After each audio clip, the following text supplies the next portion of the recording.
y's can be shorter.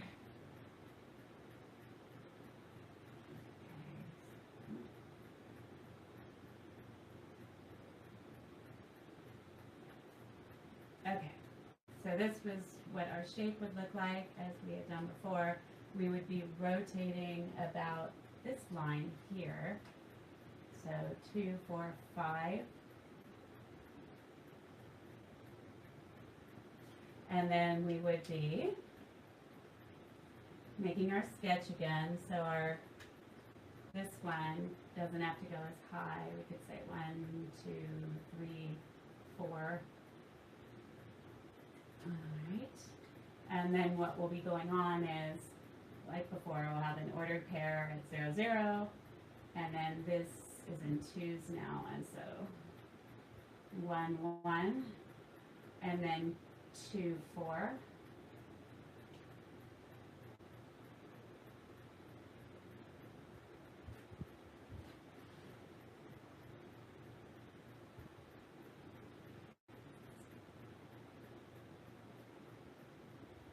Okay.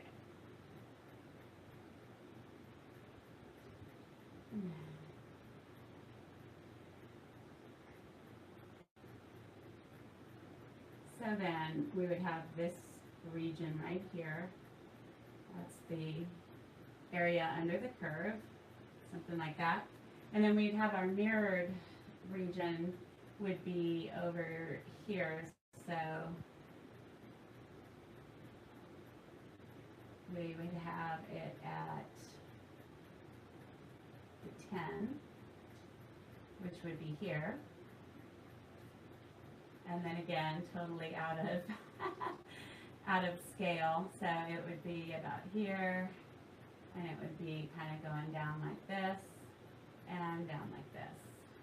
And so here's your mirrored image. Okay? And then what will happen is upon rotation, so if we're rotating about this line, which was the line x equals 5, what we'll have going on is it'll go like this. Again, my scale's totally off.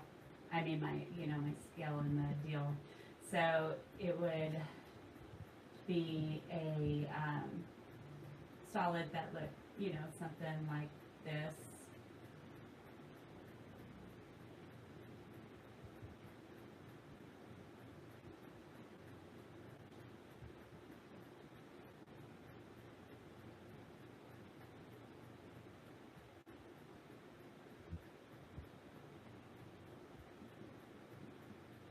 Something like that, okay?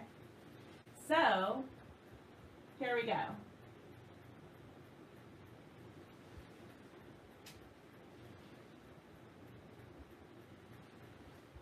Now, let's redo our radii, okay? So our big R of x is again going to be the cylinder, so we're going to have it's going to go, and let's take a look and make sure we're not making anything up.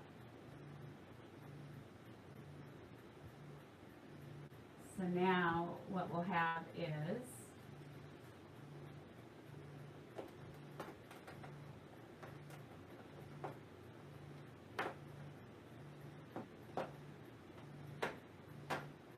okay, so this would be our big R of x, right? Again, it's still going to be 5, but really what's going to happen is, I think what we're going to have to do is we may have to change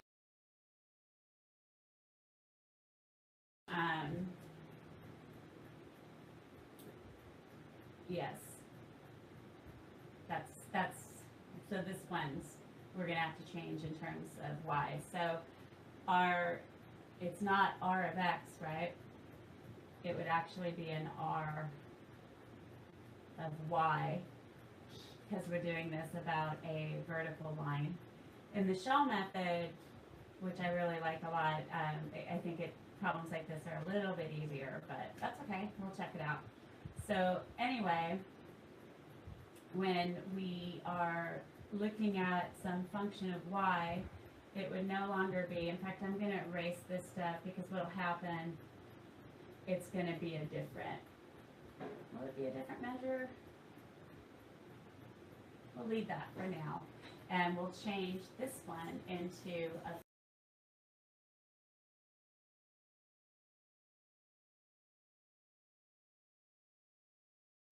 we'll have root y or root x squared. So we'll have, if we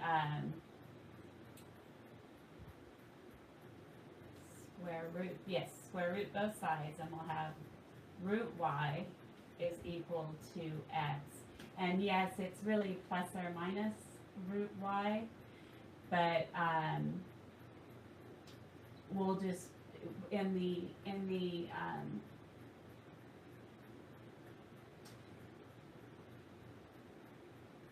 just trust me. I can't believe this is live. I'm like totally feeling weird. Hopefully nobody ever sees this. Okay. It would be plus or minus y. We had, but if this is the case, then we're going from x is 0 to x is 2. On this one, do you see that we'd be going from y is 0 to y is 4, because that's how tall it goes. All right, that's where the y values are. So this is that case where you kind of do your C and your D. So in that case, what's going to happen is we will have our, at 5 here, okay, this is going to be our big one here is going to be the larger measure, right, the larger radius. And then in here, we'll be going sideways.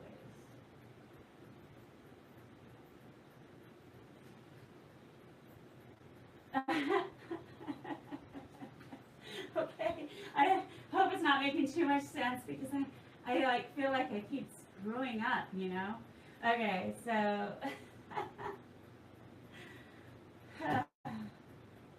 all right, root y equals x. So when y is 0, x is 0, 0, or when x, 0, 0, and then 4, 2. And then now what we got to figure out is this, and I'm thinking it's kind of silly because I'm thinking I could have done it as a function of x. And if you don't kill me, I think that might be easier because then we could go, well, I'll do it as a function of y, and then I can redo it as a function of x. So y is 0 to y is 4, and so things go sideways when you're dealing with a function of y. So you would have change in y here, right? And then you would have change in y for the big one, right?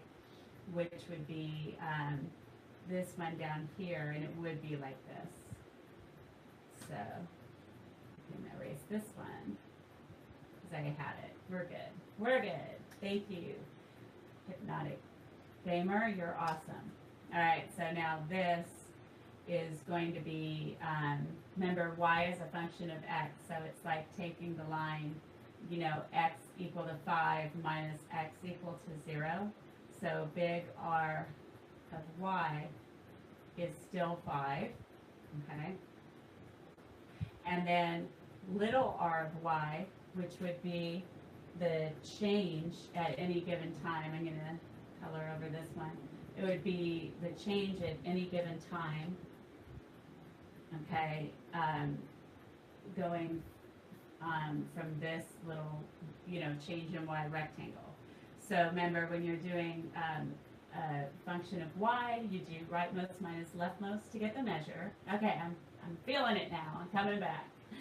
So, so here we would have little r of y is going to be equal to, so the rightmost is x is equal to 2, right?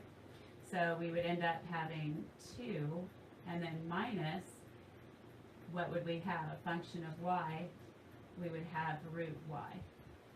Cool, cool?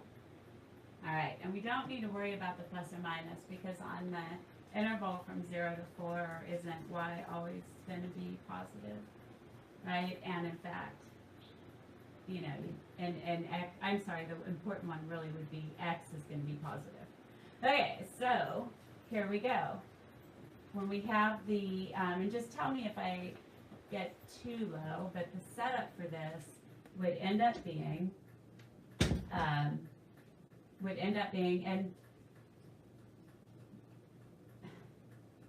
sorry, my YouTube just died, so I'll have to live stream on my phone so I can see your comments.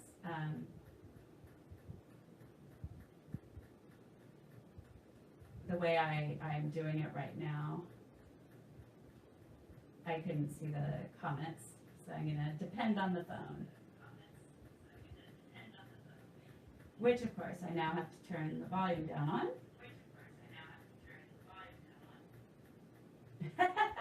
Okay, here we go. So, next up, we need to do our setup. So, at the end of the day, it's the larger volume minus the smaller volume, okay? So, we're going to have the integral from, and remember, these are going about y, and so y is going to go from 0 to 2, because it's the square. So this is probably why you were saying, what about?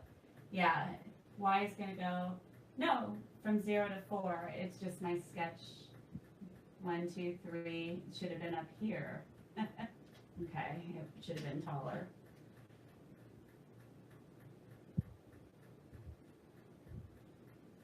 Cool, cool. All right, so now when I'm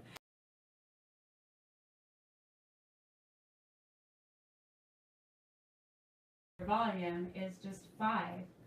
So we're going to have that bigger volume squared, and then we're going to subtract out the smaller volume squared. The smaller volume, right, is the volume of the pink, which is, or not volume, well, the volume of the whole shape, okay?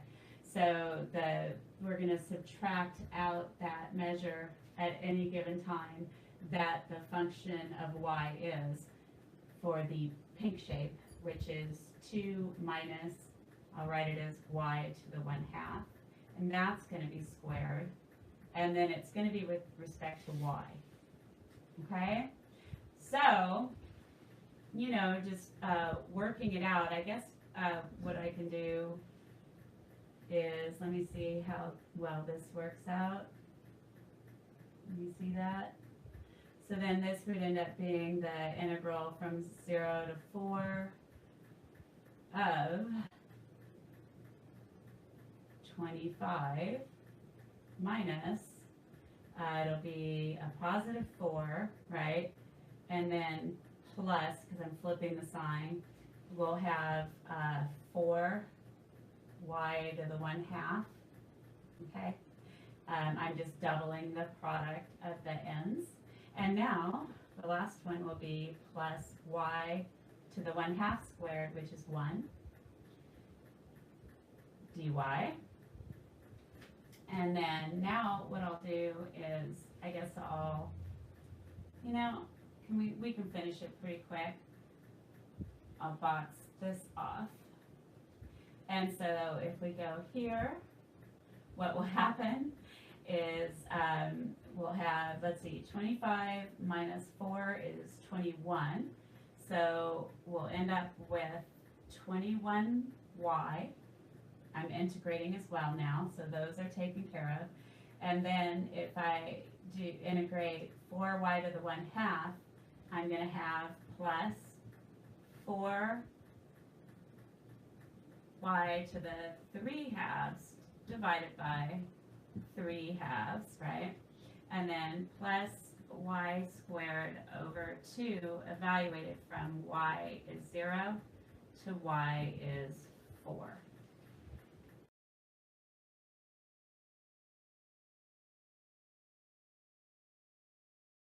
Do you see that all of the, 0 limits will zero out? I'll clean up this fraction a little bit as we're going. But this will end up being 21 times 4, which is 84, right? So I'm plugging in the limit, y is 4. And then we'll have plus, that flips, so we'd have 8/3. And then 4 to the 3/2 is the square root of 4, the quantity cubed. So that's going to be times 8. And then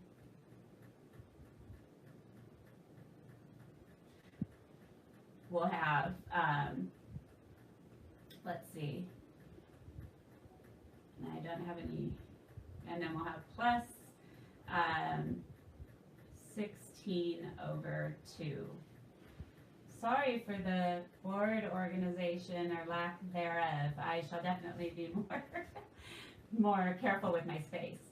So, and these were all equivalent.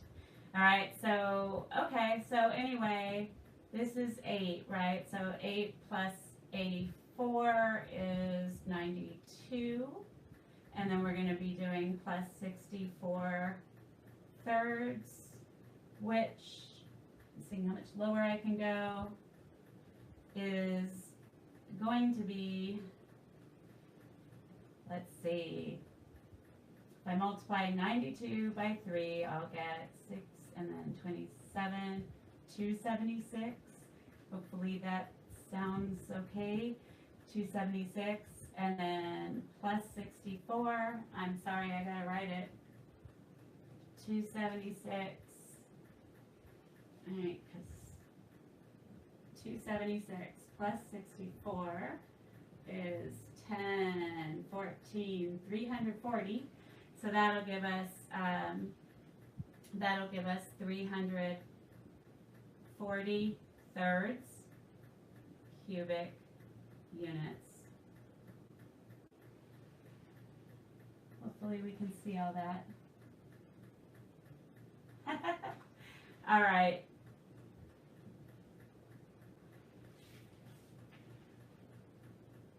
Now I guess I'll wait a moment for, again, I'm kind of new to this, so this live streaming loveliness, so I'll wait a minute to see if there's any questions.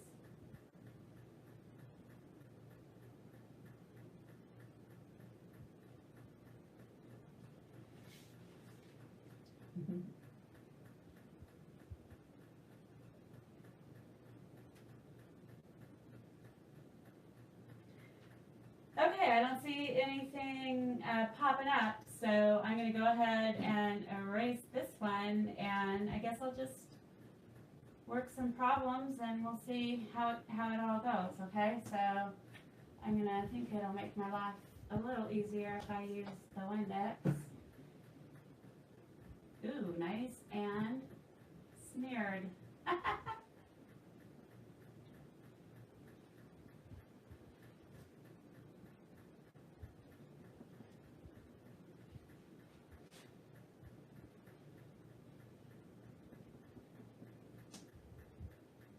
So note to self, don't use the Windex.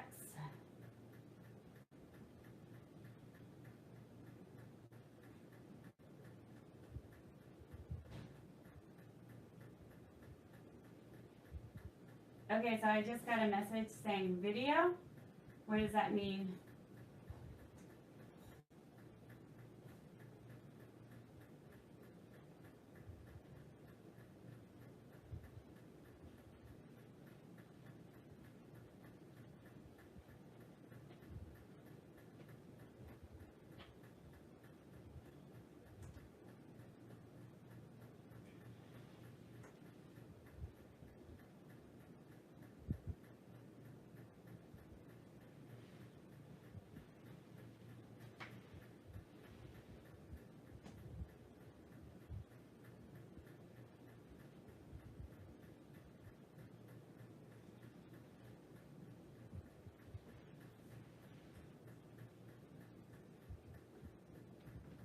I hope. It's supposed to be embedded. Let me know if there's an issue. There was a question about the video for the extra credit, the advice to future students, online math students. And the answer to that is it's supposed to be embedded. It's not on an assignment page. So you actually, I guess, need to go to that page. If there's an issue, of course, I will go ahead and, if there's an issue, I'll go ahead and, I can't even think. If there's an issue, I'll go ahead and change the formatting where you would just go to the site. All right, so,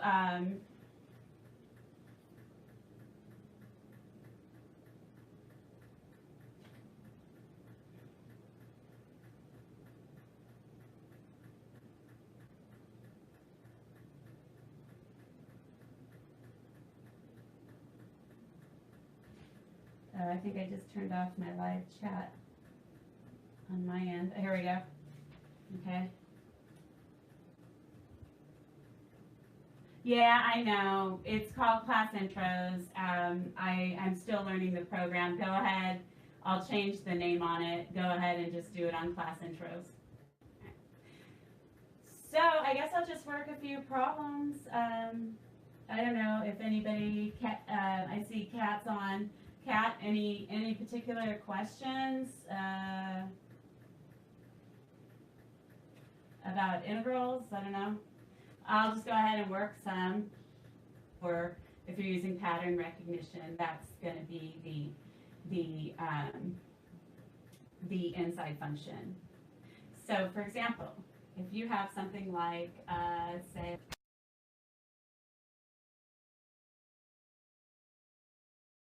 x over the square root of 1 minus x squared with respect to x. Looks pretty scary, doesn't it? Don't be afraid. What you do is you do your U sub. You can say, oh, I remember, Shannon said, hey, if I've got an inverse trig function inside the integral, it's a gift. And what you'll find out is when you do your U substitution of U equal to arc sine of x, what you're going to have is your du dx is going to be what? Beautiful. 1 over the square root of 1 minus x squared. Wow. Pretty cool, huh? So if you isolate your dx, you'll get du times root 1 minus x squared. So let's see how it all shakes out.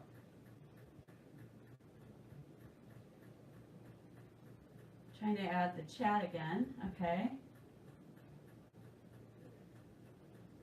Okay. So here we go. What'll happen is we're going to end up having, this will be equivalent to the integral of u over this dx, right? Well, no, we'll do this, okay? Over 1 minus x squared, the square root of, and then n for dx, what we're going to have is du times the square root of 1 minus x squared. Isn't that groovy? So what happens then? These cancel out. Now, on the last exam, I saw a lot of people sort of making up a few rules and having some issues with algebra. So please brush up on that. The first rule is that unless you have one function as a constant function, there's no like rule where, it certainly is not true that the integral of a product is the product of the integrals. That's not true. You've got to do some, messing around.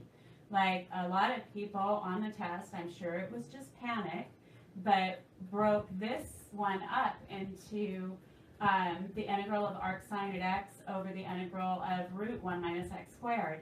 Can't do that, sorry. It just is not something that is real, right? Not even in complex functions, which can have imaginary results.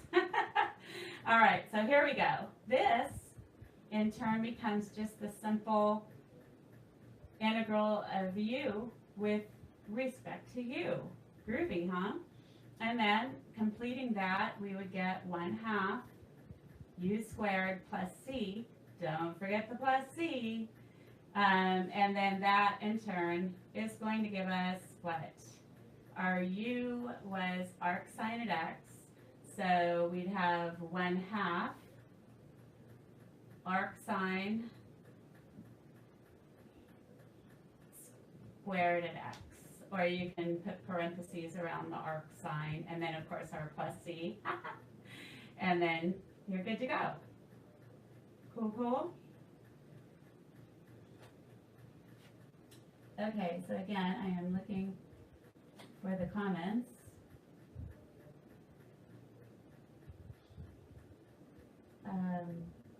It keeps, like, disappearing them.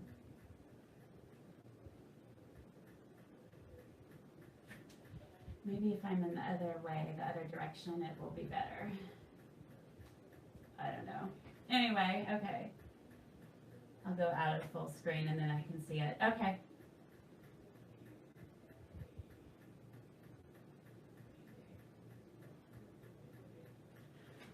Okay, so I was just asked just asked by a student. I totally mix up integration and differentiation on the last test. What's your advice? What's your tip? Well, when you are integrating, when you have an integral problem like we just did right here, right?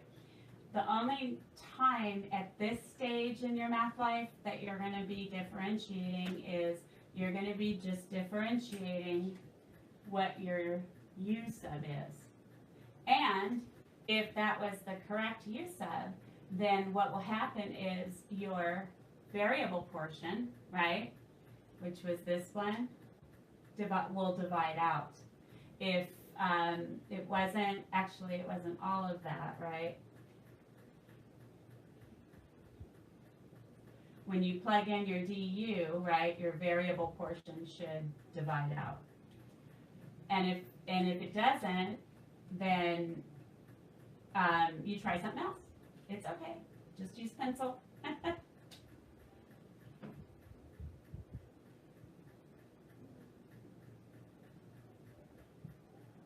Now, as far as the second fundamental theorem of calculus, which is where you're differentiating an integral of some function of t that has a variable exponent, we're not going to have any of those on the final, so don't worry about that. That's a little bit different of a case. You use, a formula for the differentiation, especially if one of your tools that you have in your integral toolbox won't work, right? Okay, so not sure what else we are wanting to do.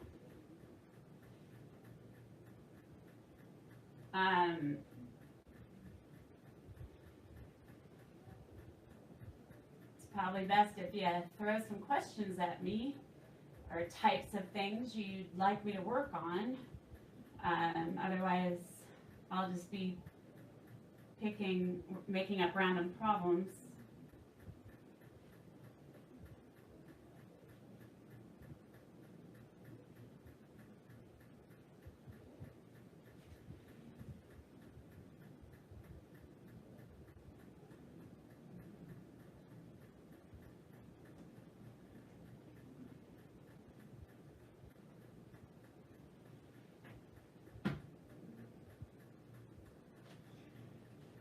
Okay, well, what the heck? Suppose that we had,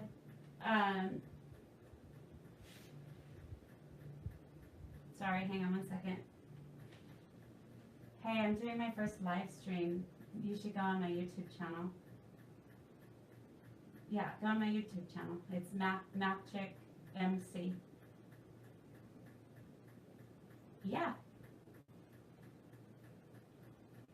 To my YouTube channel, I'm live streaming. But I gotta go.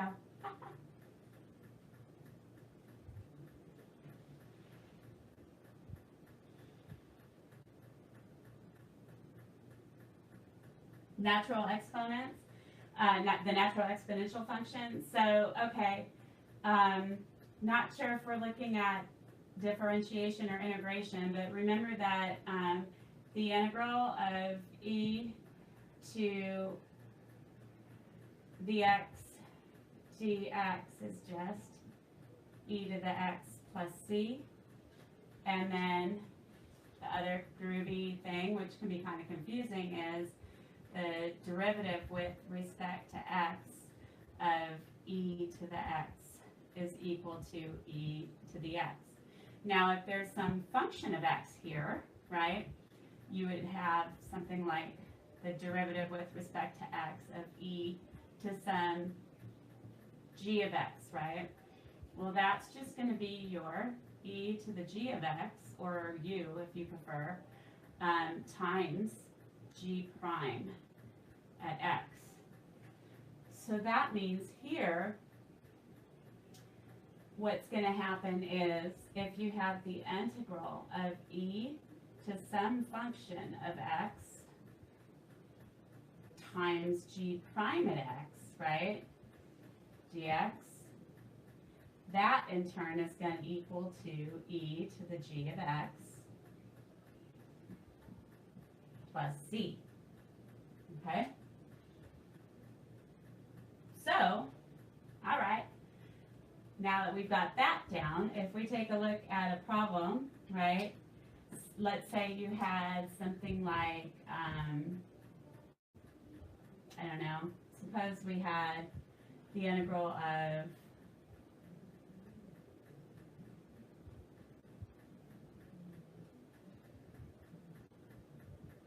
sine at x times e raised to the cosine at x with respect to x, okay?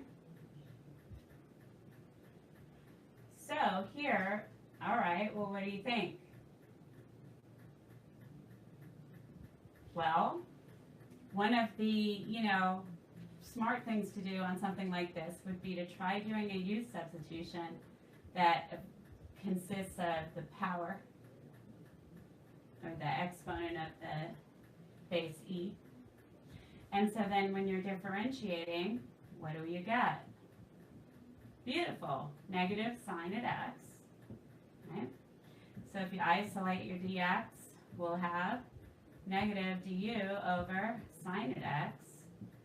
And isn't that going to work out awesomely? So rewriting, we'll have, this is equivalent to the integral of sine at x times e to the u, right? And then n for dx, what are we going to have? So this was our dx. So we're going to end up having negative du over sine at x. And isn't that groovy? Because the sine at x's divide out, and at the time, these were the problem child. So this will give us super lovely easy integral of e to the u du, and the negative sign I'm going to put on the outside, and that is going to be equal to e to the u plus c. But what was that? Good, that was e to the cosine at x plus c.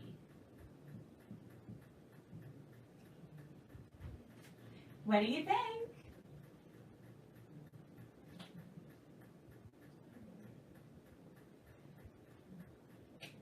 Want don't you go ahead and, thank you.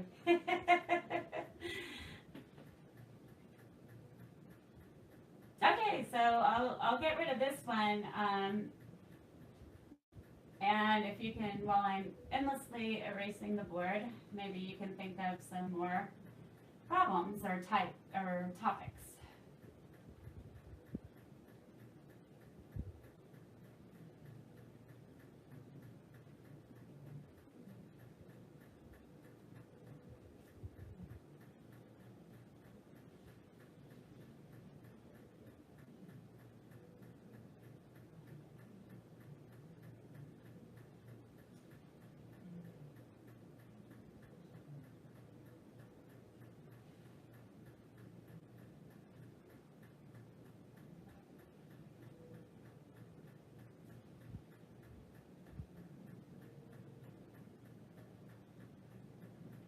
Oh my goodness, it is hard to erase these. Maybe I'll have to get that spray that is supposed to help. Although a lot of people say they just use Windex.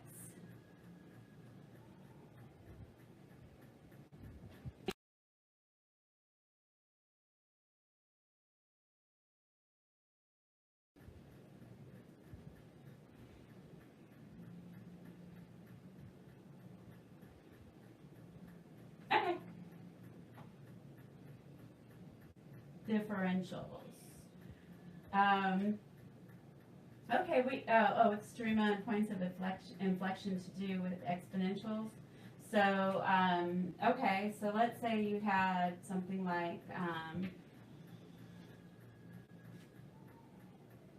don't know,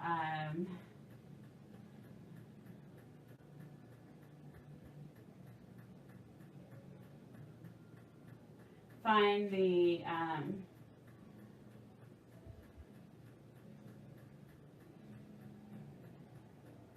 relative extrema and POI, points of inflection, or let's see, what should we do? What fun problem should we do? We could do f at x equals x times ln of x or something like that. So here we go. We've got f at x is equal to x times natural log at x, right? So what we need to do is we need to find f prime of x, right? So if you're differentiating both sides with respect to x, you're going to have, now strategize, read it out loud. Instead of saying x ln x here, you have x times ln x. So what does that suggest? That we should use the product rule, right? So this side will be f prime of x. Now, d dx of x is 1, right? Times natural log at x plus x times d dx of natural log at x, which is 1 over x. Cool so far? All right. So, cleaning it up, we get f prime of x is equal to natural log at x plus 1. All right? So now, okay, no matter how you find the relative extrema, you have to find the critical numbers. So to do that, remember we set the first derivative equal to 0 and solve. So we would have 0 is equal to natural log at x plus 1, right? And so that would give us probably something that does not exist, which is a bummer. Because what? It would be -1. And yeah, you can get a negative as an output of the log. So cleaning it up, we would get natural log at x is equal to -1. Remember, a logarithm is an exponent, okay? So switching it, remember the natural log has a base of e, so we would end up having e to the -1 is equal to x, right? So that gives us x is equal to 1 over e. Now, since we have to find the second derivative anyway, what I am going to opt to do is to use the second derivative test to find the relative extrema. So, f double prime at x is going to equal to, let's see, f prime was, I'm going to write it as 1 plus natural log at x, okay? So f double prime at x, oh wait, this is f prime, my bad. F prime of x was that. So f double prime will have 0 plus 1 over x, right? Cool so far? All right, so let's check it out. Now, for relative, for the, do you guys see that if you set this double prime equal to 0, right, and solve, do you see that you would get 0 equals 1? Is that true? No, not unless you've been drinking already, which you might have been. It's like 7:30 almost, and definitely 5 o'clock somewhere. So this is false, but don't panic. That means there's no real zeros, okay? So at this point, if you're going to have the same concavity over the whole domain of this function, you know there's not going to be any points of inflection, right? Because there won't be a change in concavity. So just from this, I can see that there, we have no points of inflection. But if a person wanted to run, the test on it, I'm saying too much, you would just go from, let's see, what would the domain be of this? The domain would be 0, non-inclusive, on to infinity, right? We had no points of inflection, so we can test anything we want in the second derivative to find out about our concavity. So, hey, why don't we test 1, right? Well, our second derivative function was 1 over x, right? So we'd have 1 over 1, which is greater than 0, right? So it's concave up over its whole domain. And let's see what else, right? So we will have, we needed to find relative extrema. So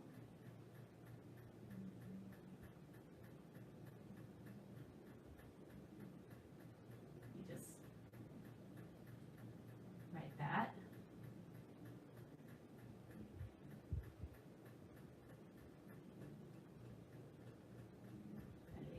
All right, so relative extrema. Fortunately, we only have one critical number, right? Over here, 1 over e. So, using the second derivative test,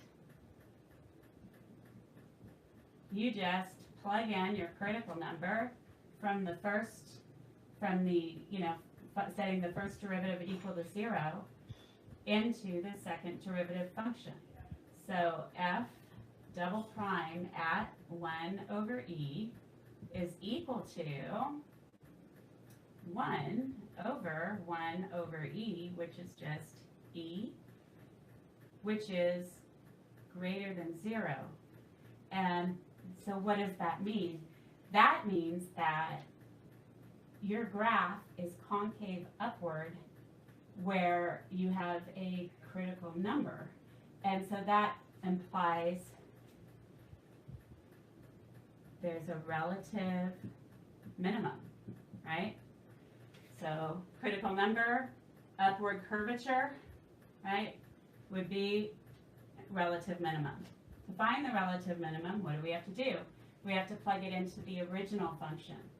So, you know, in conclusion, what would we have? We would have, let's just work out the problem. So f at 1 over e equals 1 over e times natural log at e, which is 1 over e times 1, right? So, relative extrema, you're going to have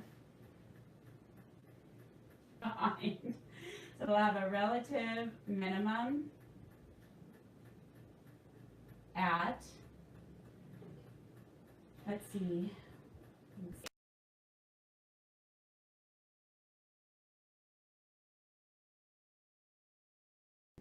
and we have no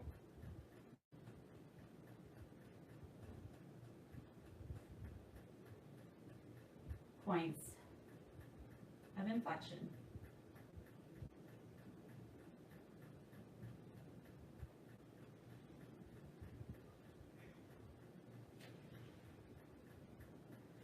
Any questions? This is fun. I'm going to like this. I just need to get it working through my other computer, although this works out fine.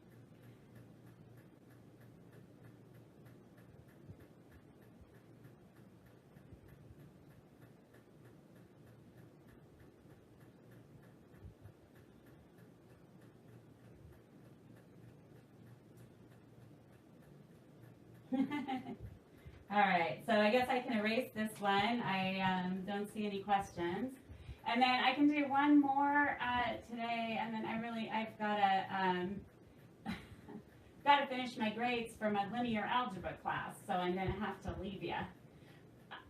I'm happy to do differentials. There was a request for differentials, but I don't think that I don't think that that's on the final, if I remember correctly. So I think it would be kind of cool to do, you know, something that might be more relevant.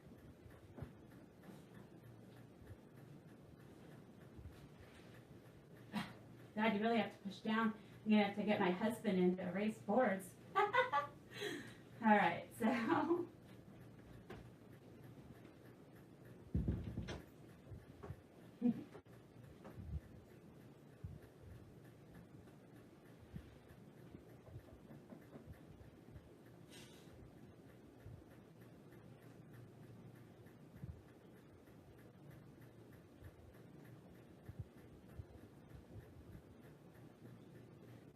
Anyway, if you're tuning in and you're not a subscriber, I'd really appreciate it if you would subscribe.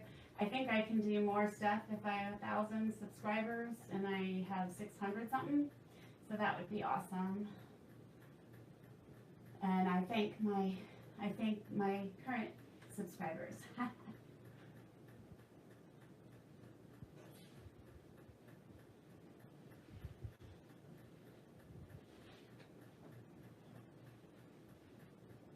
Okay.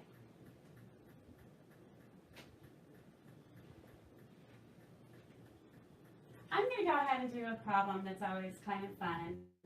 If you have something like y equals x to the x, say,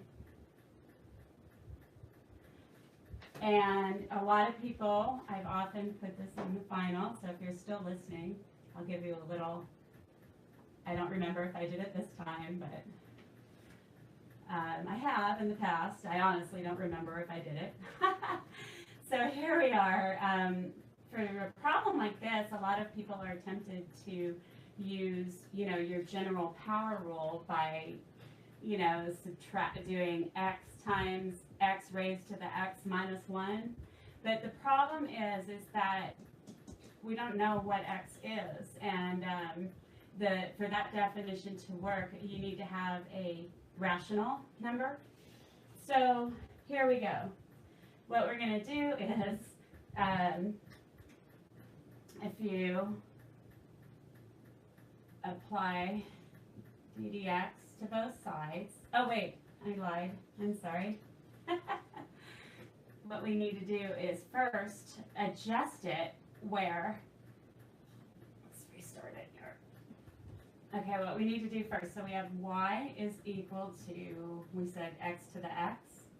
So what we want to do is we want to get this x that's in the exponent out of there. And what beautiful, awesome tool do we have for that? You got it. Logarithms, right? That is so powerful about a logarithm is you can take an unknown quantity that's in the exponent and bring it down as a base. And we have lots of techniques for finding unknown bases. So if I apply the natural log to both sides, right, we will have natural log at y is equal to, well, using that power rule, remember I can bring that x in front of the log, right? So I would end up getting x times natural log at x, okay? Now, we differentiate with respect to x on both sides of the equation. And okay, so what's happening is this. We have y right here, okay? So that doesn't match the x part of the dx. It's changing x, right? Not changing y. So that means we have to treat this as a chain rule. So we'll get 1 over y, right? Doing the most outside thing, which is the natural log function.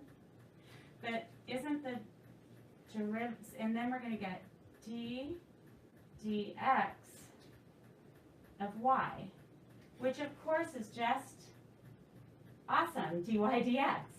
So this will equal to, we have a product rule. I believe we just did this one, right? So we're going to end up getting 1 natural log at x plus x times 1 over x. And on the right side of the equation, nothing is implicit.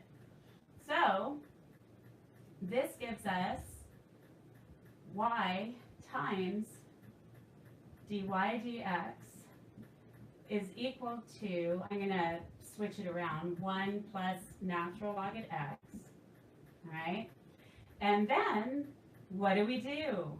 We need to, we don't want to have this y hanging around because all we want is the dy dx. So if you, and I'm sorry, this was 1 over y, right? So if we multiply both sides of the equation by y, this one will divide out, and we'll have dy dx is equal to y times 1 plus natural log at x, okay? But we don't want both y and x in there. We want it in x alone. So dy dx, remember what y was initially. Remember that y was x to the x. So plugging that back in, we'll have x to the x times quantity 1 plus natural log at x. And we're all done. And notice that if you like forget a formula for, say, you know, for like, let's say you had y is 2 to the x. Do you see if you do the same thing, you'd have natural log y is natural log of 2 to the x, right? So then differentiating both sides, you would have, if you don't mind, I'm going to use y prime this time for dy dx. So you'd have y prime over y because of the 1 over y. And then that's going to equal to, I forgot to bring this one down. It'll be d dx of quantity x times natural log of 2. So y prime over y is going to be natural log of 2 is a constant, right? So we would just get 1 times natural log of 2. And then multiplying both sides by y, we would get y times natural log of 2. But what was y? You got it. Y was 2 to the x, right? And then times natural log of 2. And so that's, where that formula kind of comes from. So if you forget about that, then if you forget about like the quote unquote formula for a base other than e raised to a power, that's all you got to do. Okay? So, goodbye. And remember to subscribe, and thank you so much for your patience today. Okay, have a wonderful evening, and I hope to see you soon. This is Shannon Myers, the Math Chick.